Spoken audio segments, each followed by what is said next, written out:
یہ ایک ایسے قدیم انسان کی کھوپڑی ہے جو تھا تو انسان مگر آج کے انسانوں سے مختلف۔ نہ صرف اس کی کھوپڑی کا شیپ ہم سے مختلف ہے بلکہ اس کے کولوں کی ہڈی بھی آج کے انسانوں سے زیادہ چوڑی ہوا کرتی تھی۔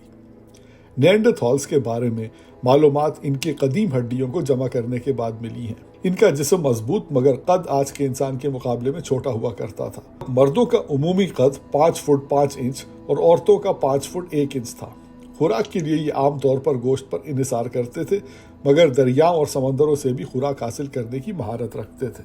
نیانڈرتھال نہ صرف شکار کرنے کے لیے ہتھیار بنانا جانتے تھے بلکہ روزمرہ استعمال کے اوزار بھی بناتے تھے۔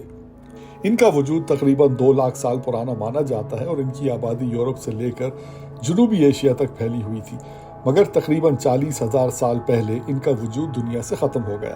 ان کے ختم ہونے کی وجوہات پر آج تک بحث ہو رہی ہے مگر بہت سے ماہرین کا کہنا ہے کہ ایک دور ایسا تھا کہ موجودہ دور کے انسان نیانڈرتھالز کے ساتھ رہا کرتے تھے۔